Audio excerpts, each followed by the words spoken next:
Okay, so what's going on? This is David W. Williams, also known as Diamond Dave, founder of the highest paid part-time job in the world, Options Training Academy.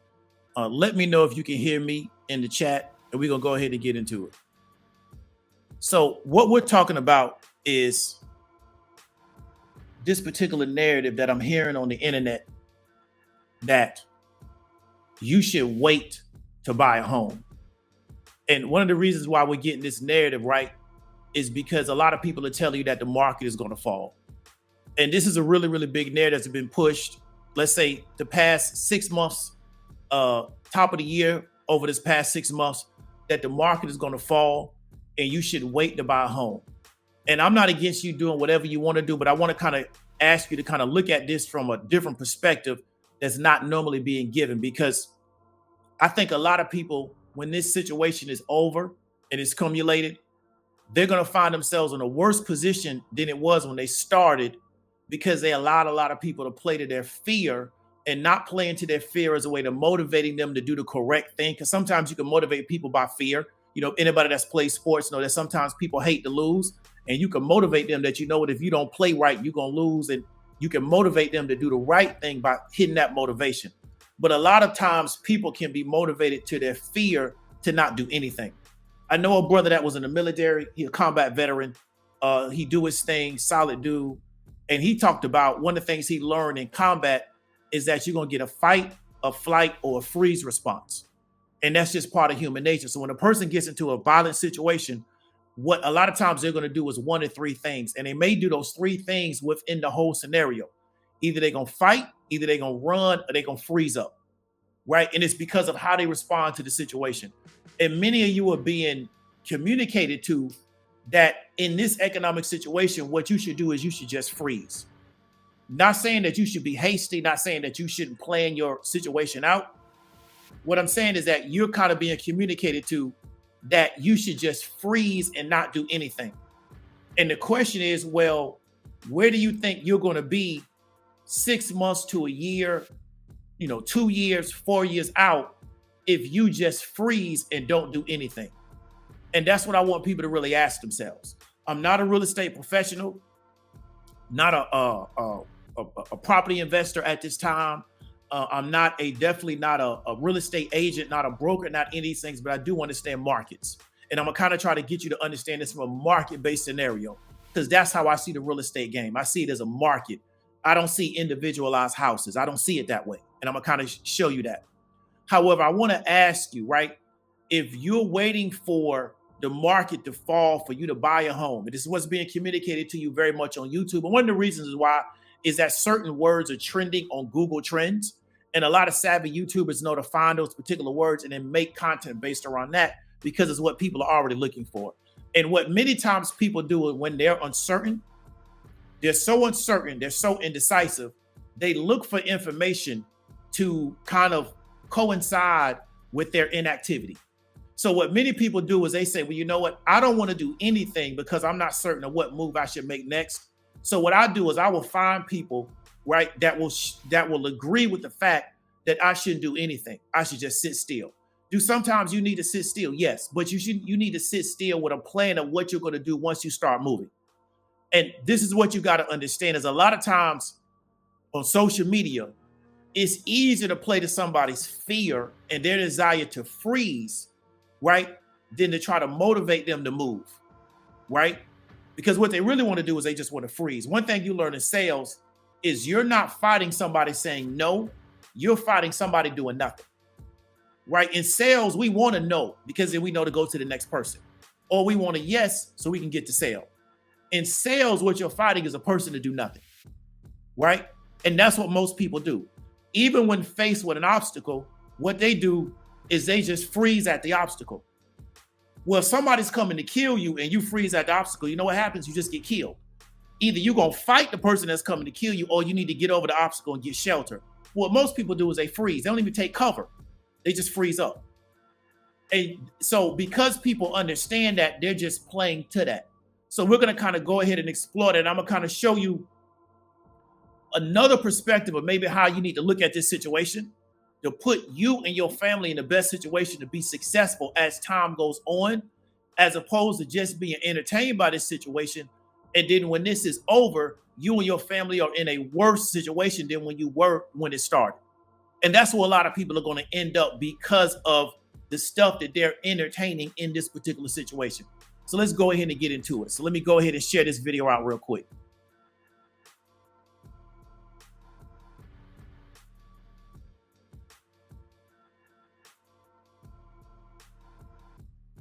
Another sector under pressure from the market sell-off.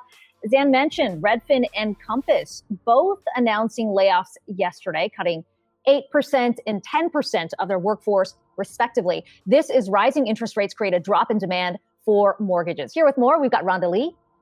Yes. With me here at the desk. I have to tell you, just looking at those rates ticking higher, you certainly get the sense that a lot of buyers who are on the market are saying, well, maybe this is the time to hit pause. Well, as the saying goes, you got to get in where you fit in. At the beginning of the year, rates were at 3.45, and they were saying that, wouldn't see more than 4% by the end of the year. Well, here we are. We're at 5.23. So the people who got lucky were the ones that did it last year. Unfortunately, with the rising rates, first-time home buyers are kind of, the affordability thing is messing them up. But even with the pullback, it's, just like the markets, it only lasts for a minute. So it's kind of correcting itself. The mortgage lenders have done layoffs months before. So it only makes sense that Redfin and Compass and other places are doing this. If you can recall, better.com. So it's kind of just the market is cooling off. And this is what's happening. So if you look at the mortgage demand compared to a year ago, it is about half of what we saw. But you mentioned something that the way to look at this is kind of hibernation, not necessarily that this is really going to lead to a significant pullback. What are we seeing in terms of applications? Are we starting to see that reflected in very specific markets? So mortgage applications, particularly refi, they're down, which is to be expected. And the reason, I think refis are down 70% from last year. Major reason for most of the layoffs with the mortgage lenders. People are now looking at the rising mortgage rates and they're like, is it worth it for me to enter the market? So if I sell my house, most of the time, sellers are your next home, your buyers. If the mortgage rates are too high for them, they're going to stay. We talked about, it's called interest rate lock-in. They're staying put, which is leading to the other problem. One of the reasons why everything's kind of funky, the housing inventory. Those sellers are staying put. So we have the supply chain problem for the new home construction, and we're not having our existing homeowners move out and move up. So that whole, mobile moving up into the bigger and better home is harder. So that's the main reason why we have this bigger problem. Also, we got the inflation. Nobody saw that on the market. It's impacting people. They got gas, they got fuel, and now they can't get in. Yeah, buyers and sellers both now crunching the numbers as we continue to see the rates tick up. Okay, so the issue is that you got raising rates. You have people that are already in homes that understand that, well, if I sell my home, what am I going to buy with the money that I get from my house? I might as well sit into it. You have this high inflation rate, and you have builders that don't necessarily want to build homes for whatever reason. The question is that if you currently are not in the house, and we can get data on the fact that certain ethnic groups, the majority of them are still renters, when are you going to buy a house? Right? So you're being told by these people on the internet that you should wait because the housing market is going to crash. Right? So you should wait because the housing market is going to crash. Now, the question I would ask them is that what economic data is going to be the trigger for the crash? And you won't get an answer. Right? So I don't want to hear that in this particular localized real estate market that, inventory is increasing, or in this localized real estate market, housing is down. What I'm trying to figure out is that what is going to create the crash, because I understood what created the crash in 2008. So there were specific economic situations that created the crash in 2008. In 2022, what is going to create this real estate crash that people are telling us is going to create? I'm not saying it can't happen. What I'm saying is explain to me what is going to make, what are the data points that are going to create the crash, right? And often you can't get that kind of conversation because you know how it is on YouTube. It's a one-way conversation. Most people just want to listen. They don't want to communicate. They don't want to engage. So they just like the fact that somebody's making videos about the market's going to crash so that they can feel justified in doing nothing.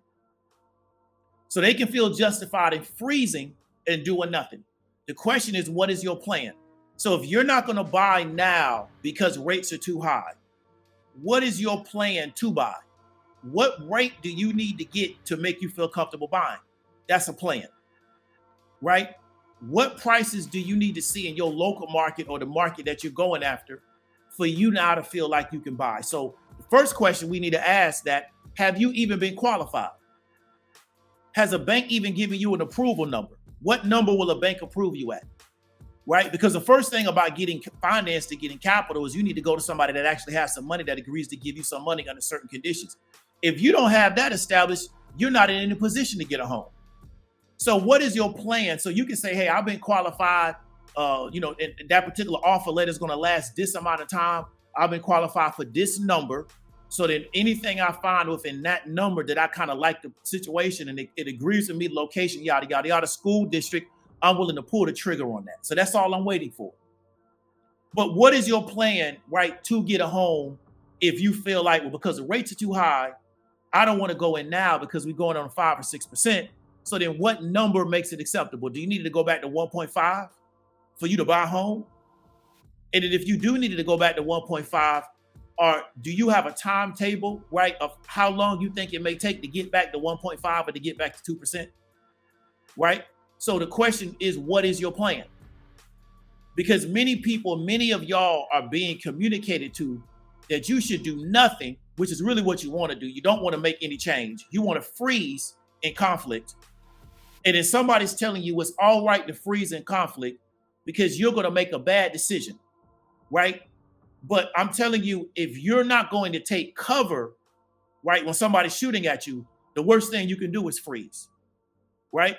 So you better either run away or fight or take cover. But the worst thing you can do is freeze. And many of you are being communicated that you should freeze because you don't have a plan of how to deal with this particular situation. Now, the next thing we're going to go into is it the rate percentage or is it the home price?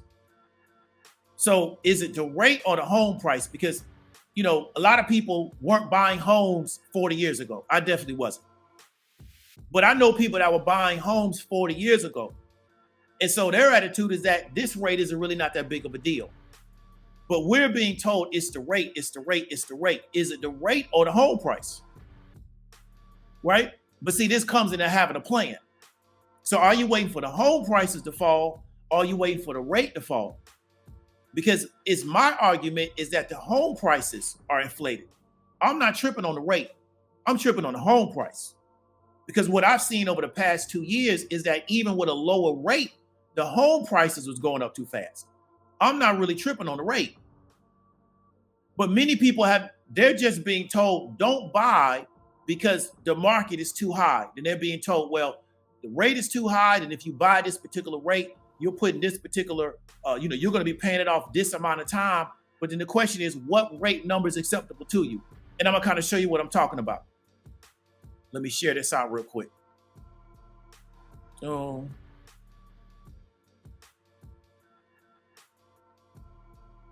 So just a basic Google Doc, right? So let's say the homes at one time was going for $250,000. Let's say before the pandemic. My bad. Let me get rid of one of them zeros. I'm tripping. Let's say it was going for $250K, right? Okay. So the house is now, because of the demand, right, on property, lack of inventory, right, it jumped up to $500,000. And one of the things that we've seen over the course of the pandemic is pretty much all the inventory in damn near every city, between $250,000 and $500,000 got eaten up, right? Investors came in, cash buyers, what people call hard money lenders. I don't like that term. To me, it's a cash buyer. I don't know why they just don't say cash. All this hard money stuff, this is jargon to try to keep people out of the space. People with cash offers came in. They bought a lot of these homes up. So pretty much all the inventory that was halfway decent, that wasn't a total remodel, right, between $250,000 and $500,000 got eaten up. So then you got people that were qualified between that price point that couldn't get anything, right? So then now, because there's a lack of demand on all the inventory that's left, those houses now go up to $500,000 or greater. Okay, bam. Now we're in an era where, because the rate has gone up so high, we're getting a lack of demand. So so now people that are looking to sell homes have dropped the price down to $300,000. But you know what? It's still $50,000 over where it was at before the pandemic. So I can tell you, what's the percentage difference between $300,000 and $500,000? I can make a YouTube video and be like, homes have dropped by this much money. You should never buy a home. is getting ready to crash, right? But in reality, they're still $50,000 over where they were before the pandemic, right? So people got to ask themselves, is it the price of the home or is it the rate? Or is it a combination of the two, right? But if all you're looking for is the rate to get lower, well, then what rate number do you need, right? And then if you're looking for the price to get lower, the question is, what price do you need? And then how long do you think it's going to get there? Because if we don't have inventory, how is the price going to go down? See, what happened in '08 was we just hit the market with a lot of inventory. We don't have that issue now. We don't have enough inventory. So even if people stop buying, we lose demand, but we don't get more inventory. How do you get a surplus when you have such a disproportionate amount of sellers in compared to buyers that now the sellers have to drop the price just to sell the property? How does that happen if we don't have the inventory? And one of the things that we saw during the pandemic is because building costs started becoming so expensive, and because builders did not want to make the same mistake that they made in '08, what they did was they slowed down on their building. Therefore, now that even though demand, right, has not maybe not what it was this time last year, we don't have a massive amount of inventory. So we're not dealing with between $250,000 and $500,000. Go look at the properties that you have in your city that are on the market. So we're not talking about off-market properties. Go look at just the retail accessible properties in your city between $500,000 and $250,000 and see what's available to you in certain neighborhoods and ask yourself, do you want to live there? Right? All that inventory has been eaten up over the past 2 years when you can get a house for 2%. So that's the question. Is it the rate or the home price? Let me show you something else, right? So we're looking at the Fred data, right? 30-year fixed mortgage in the United States. If you go to 1982, right, we got 18.63%. I'm sorry, 1981. It was 18.63%. So if the rate was the issue, how was people affording homes in 1981 with that kind of mortgage, right? It's gone down over the years.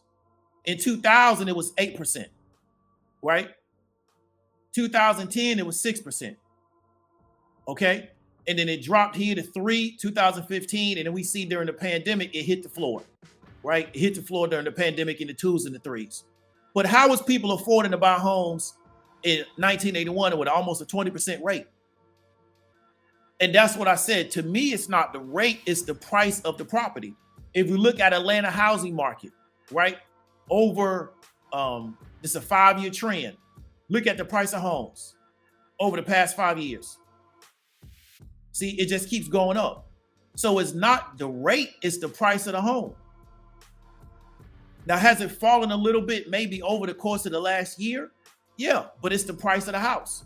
So the problem is we keep raising the housing price because they're not going to get caught like they got caught in '08 where they have too much inventory. So what the builders are doing is they just sitting back, right, and letting the market continue to build up before they come in and fill that demand up. And I don't blame them because of what you have to go through to build. Most builders finance their building. So why do they want to be on the hook for a property and the market tanks and they get caught like they got caught in '08, right? Another issue we have is we've gotten rid of the starter home, and that's the fault of the real estate industry. You know, most real estate people, especially the really good ones, they're salespeople. Their job is to sell. So what the real estate industry figured, because like I said before, nobody wants to buy a house, right? Nobody wants a house. Who the hell wants a 30-year mortgage, right? Who the hell wants that? Who wants to be on the hook to pay something off for 30 years, even 15 years? It's a long time to be on the hook. People don't want a house. They want an emotional fulfillment from buying something. So the real estate industry figured out, how can we help people get that emotional fulfillment? Well, what we started having them buying and do was buying their dream home. Well, what happened is people got away from starter homes. I live in a city with a lot of low-income starter homes because of the way my city was set up economically. People really don't make a lot of money. I live in a city, man, you can pull back $60,000 a year, you balling, straight up. Because I live in a city that's based around a service economy. So a lot of people really don't make a lot of money like that. But one of the things they did in my city is to make it to where we can have work pool or labor pool is they build a lot of starter homes for low-income people. Let me show you what I'm talking about. So this is an accounting area, right? This is in an area that we call Pine Hill. So this is in a county. It's not in the city, but you know, we kind of conflate county and city where I'm from, right? These are what we call starter homes, right?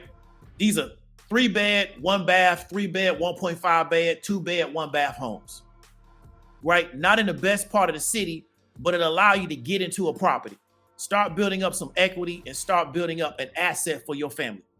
They don't build homes like this no more, right? Everything got to be a big dream house. So it used to be you got to a starter home, built up some equity in a starter home, and then you flip that into a bigger property, right? Now the real estate industry figured out we're going to sell everybody the dream property on their first buy. So a lot of these homes here was built like in the late 80s, early 90s. They was built for like under $100,000, right? They have programs to put people into these houses. And all over in this area in Pine Hills, it's just whole neighborhoods filled with these little starter homes. Not the best neighborhood, but not the worst neighborhood. Just got to kind of know how to move around here. But it's not the worst neighborhood, but it allow you to get a home, get you an asset. And then once you pay it off or you stay into it the amount of time that the government says you got to stay into it, then you can turn around and get you a bigger house on the better side of the city. Nobody does this anymore. They just jump right into a big house. So that's the problem. If you go to a lot of these metro areas, you can't find starter homes in decent areas. You got to try to jump into a big house. So is the issue the rate or the housing? Because if we start building more homes like this, people can afford a house. But we got to change the narrative that your first house got to be this big old house to try to impress everybody, to show that you made it, yada, yada, yada. That works for the real estate industry, right? But it doesn't really work for people trying to figure out, how can I get into my first home? Your first home may not need to be worth $250,000. Why come you can't get a first home for like maybe 125 or 150 and then build up off that platform? But that's to me is the effect of this real estate industry, which really is a sales industry. And selling is about selling people an idea and helping them arrive to an emotion. It's never about the actual physical product, right? I know a woman on YouTube, she and her boyfriend got a home. The woman got a home. I mean, the place is a mansion. This woman's in her early 30s. You got a mansion with your boyfriend. You're not even married. They broke up. She in this big old mansion all by herself. Because it wasn't enough for the people on YouTube for you to get you a nice little crib, right? As your first home, you got to get a mansion to justify that you've arrived in this situation, that I finally made it, yada, yada, yada. So you get a big old mansion. Now you in it by yourself because you and your boyfriend broke up. You didn't even get it with your husband. This is what people feel like they got to do. That makes a lot of money for the real estate industry, but it's really not a great situation. So a lot of people don't have these type of homes accessible to them anymore. I'm from a city where we got literally thousands of these type of houses because I'm from a low income city that needs labor, right? Some of y'all from low income city that don't need labor. I'm from a city, we got thousands of people working in theme parks every day. We need a place to put those people, and they're never going to make enough money to buy a $500,000 house, right? So that's the first thing. So the question we want to ask is, if you don't have a plan, and these people are telling you don't buy a home because the market is getting ready to crash, but they can't give you any economic indicators of what is going to be the trigger for the crash. And they didn't see the stock market falling in 2022. We was talking about the market falling last February, right? I was prepared for this fall last February because I knew what I was looking at. I knew what was going to make this market start to sell off. They was doing scam videos last February. Now they real estate experts, even though some of them got a background in real estate, but now everybody's doing real estate videos because that's what people are looking for on YouTube. Let's go into the next one because I don't want to sit on that point too long, right? What are builders saying, right? The hell with, my bad. Where do I got that at? Do I have the, don't have that. Okay, my bad. Earnings whispers. What are builders saying? Right? The heck with what a YouTuber saying. Builders are reporting earnings this week. We got Lennar, we got KB Homes. What are the builders saying? Right? This is why I tell people to listen to earnings calls. When they do these earnings calls this week, what are the builders talking about? How are they guiding for the future? Next 6 months to a year. What are they saying? The hell with what a YouTuber saying. I don't care if they work in the real estate industry. They don't build homes, right? So if we agree that we're dealing with a lack of inventory And until we get a little bit more inventory, it's going to be hard to bring these prices down, even with a lower rate. What are the builders saying? Because the prices was high when the rate was 2%. Because the rate was 2%, there was a rush on demand. So we know even if the rate goes down, it don't mean that it's going to drive prices down because we don't have inventory. So what are the builders saying? And my question is, have you ever talked to a builder? Speak to a builder, ask a builder, like, when you build a home, what is your schedule to sell it? Right? What is your schedule to sell the home? If you build a home, what timetable are you looking to sell it within? Because most builders finance their bills. So what are the builders saying? As opposed to what is somebody on YouTube selling that don't build homes for a living? And we know that even if the rate is low, but there's a heavy demand on homes, it's going to drive the price up. So if you're waiting for the homes to go down, right, and you know you need inventory for that to happen, why don't you listen to the builders? They're getting ready to report this week. That's not all of them, but at least it's some of them. And get their feedback and let them try to understand, how do they see the market, right? What is their forecast of the market? Next particular slide, right? What position do these people have in the market? Difference between me and a lot of these people that's running their mouth on YouTube, I actually got a position in the market. I'm gonna spend my whole weekend, and I put this on my YouTube, at companies that are going to be impacted by the raise in the rate. We got a long weekend as far as the markets are concerned. We got Monday off.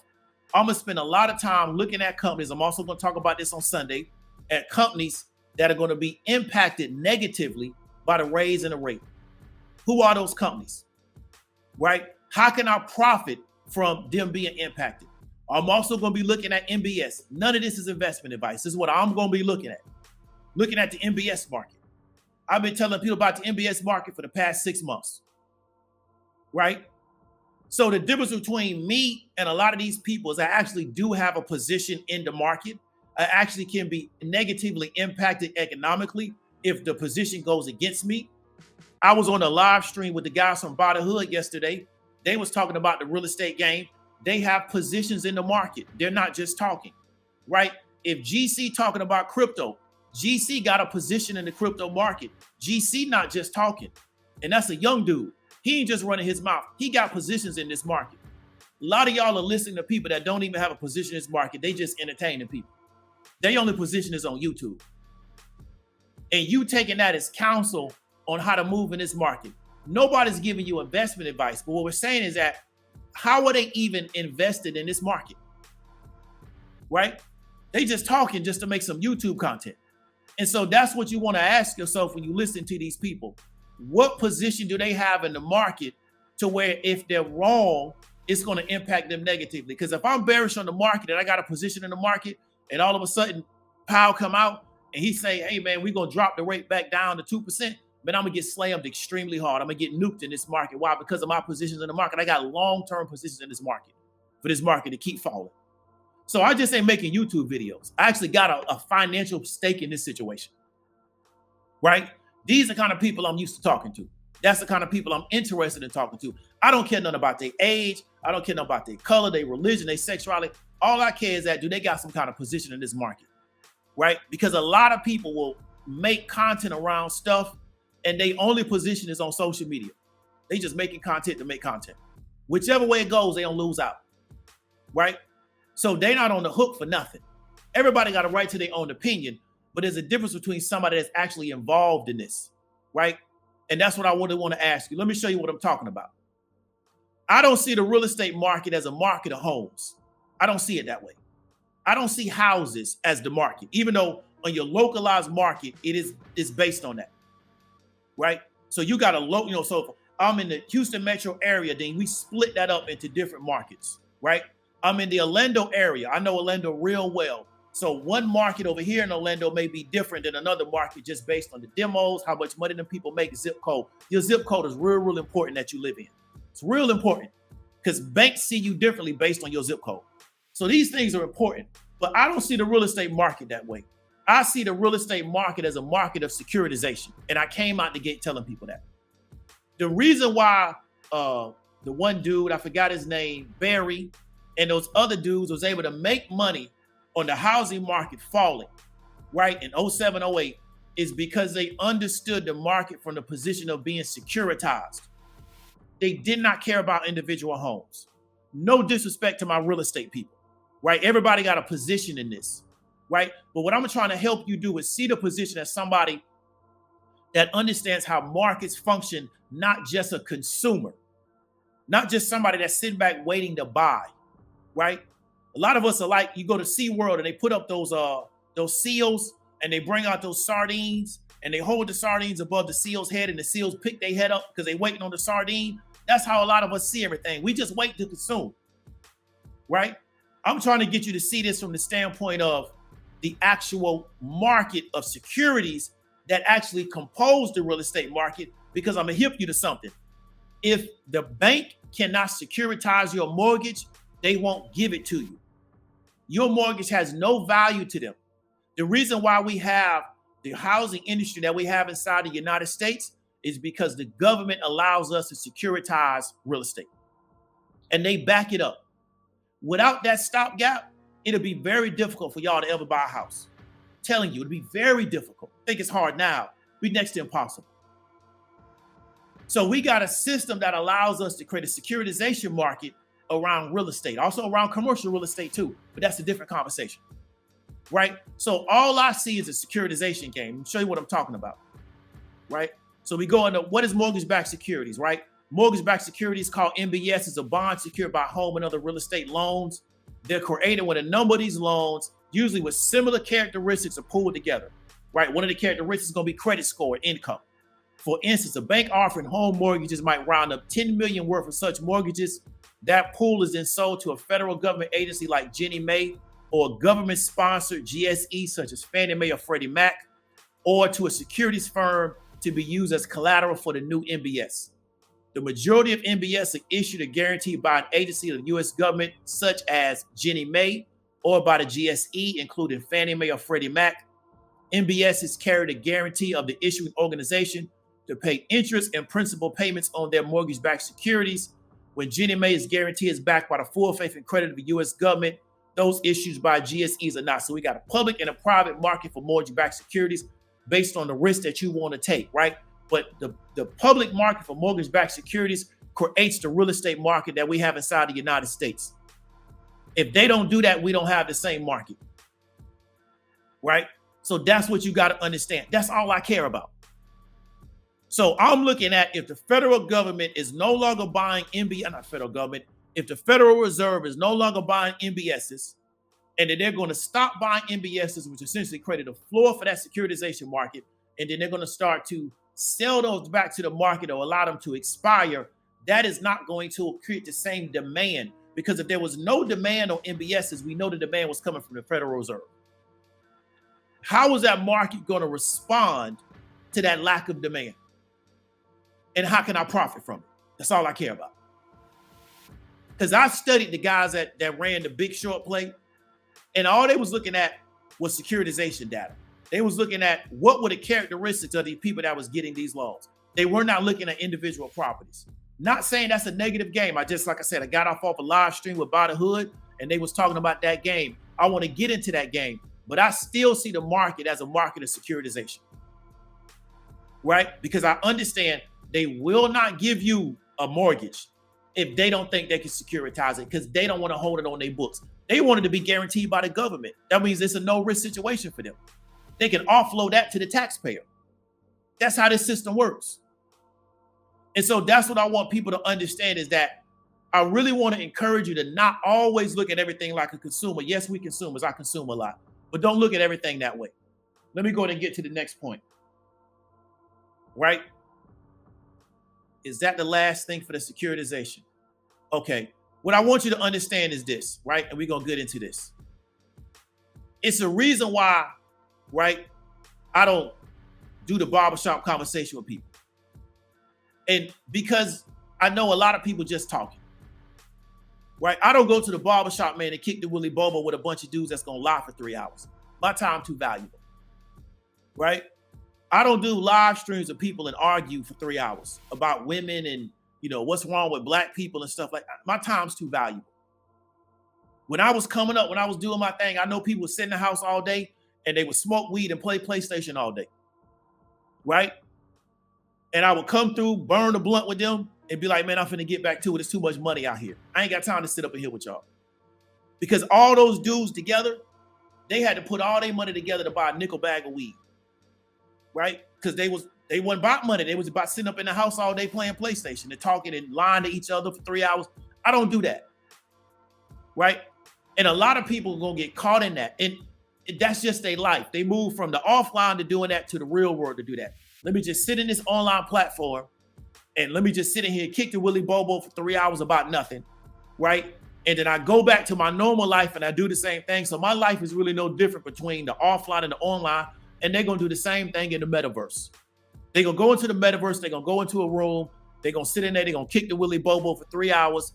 Nothing's gonna have change in their life. They're gonna be right in the same position. But as long as they got some people to do that with, they cool. I don't hang out in barbershops, man. I got too much stuff to do. I cut me a bald head in the mirror and keep it pushing. I've been doing that ever since I was a high schooler. I don't have time to hang out with y'all because ain't none gonna come out of this at the end of the day. I'm not a hangout person like that. I chill, but I don't do a whole lot of hanging out. So I want to tell you to be wise. One of the biggest mistakes I made, I was living in Atlanta Metro. I was living in one of the most desirable areas in Atlanta right now. People in my family told me to buy a home. I wasn't paying no attention to it, right? I thought me and this chick was going to get married and then we was going to buy a home. I should have bought a home anyway and just dealt with it once we got married. None of that worked out. I'm in Atlanta. They built the Braves Stadium over there. I was in the Cobb County Chamber of Commerce. They told me how much work they did to get that stadium. Well, that was a big power move for them to get that stadium to come north of 285. Once they put that stadium down there, man, that whole place exploded. They started building grocery stores, new apartment complexes. I seen townhomes that was going for $250,000. Like literally overnight, they was going for north of $400,000-$500,000. Same property. Just the demand on properties, right, got so valuable.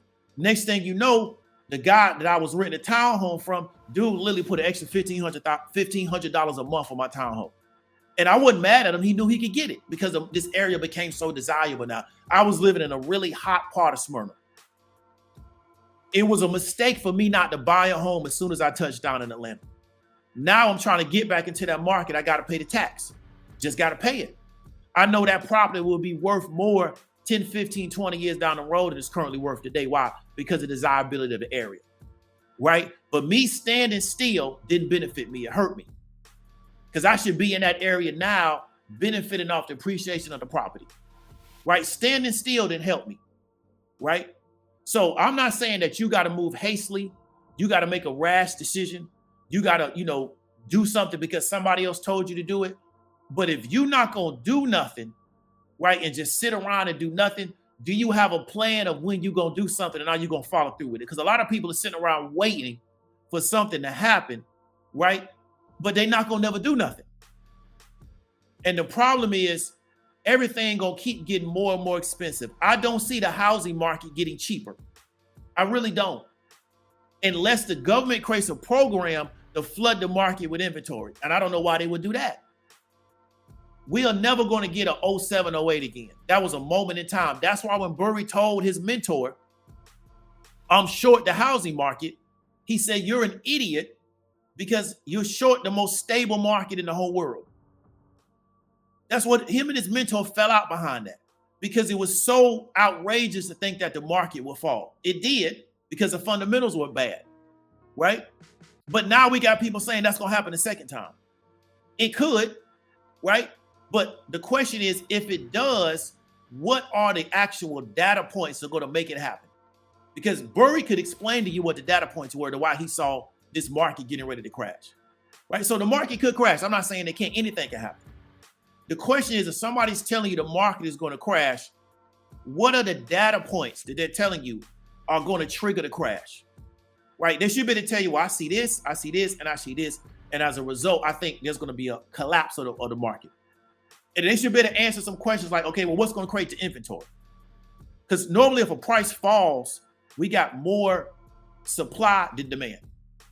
So what's going to create the supply of houses? Well, right now we short on inventory between $250,000 and $500,000. So unless they take all these houses that's worth north of $1 million and they price these homes at $250,000, I don't see where the inventory is going to come from.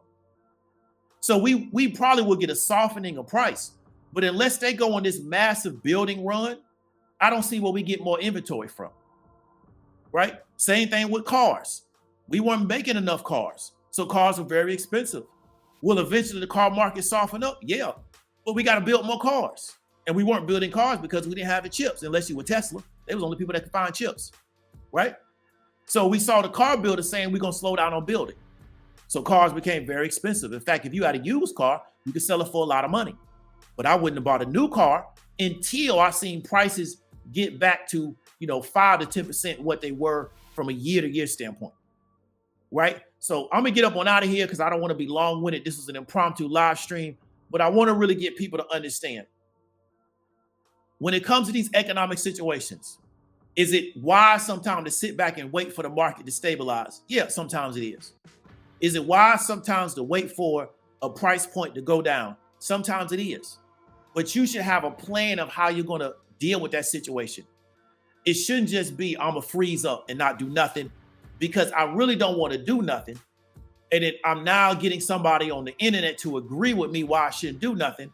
Because if the housing price keeps going up, now what do? You got a plan for that? You should have a plan for the housing price going down. You should have a plan for the housing price staying flat. You should also have a plan for the housing price going up. How are you going to manage all three of those scenarios?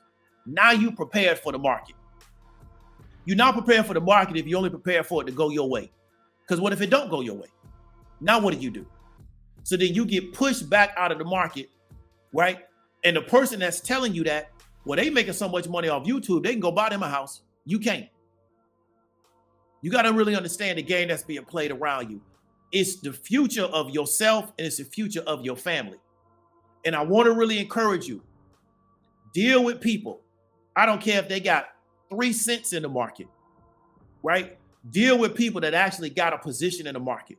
I don't care if it's 3 cents, right? Because a lot of y'all are getting information about stuff from people that's really not even in these markets like that. They just make YouTube videos, which is cool. But if they wrong, they'll make videos about something else next week. Then if they wrong about that, they'll jump to something else next week. Right? And that's just what they just YouTubers. They don't do nothing besides that. And ain't nothing wrong with that. We need entertainers.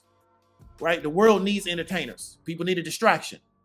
But I'm really worried of these people that do these market-based videos and they never really talk about how the market is actually constructed. It's just you need to be fearful, you need to be scared, yada, yada, yada. And then they take that money and they go make themselves wealthy and you're just scared all the time. And I want to tell you to really watch out for that because 5 to 10 years down the road, you're not going to be in a better position in this economy. David W. Williams, also known as Diamond Dave. I appreciate everybody coming out. Be safe. Have a safe weekend if you got the Monday off. Talk to you later.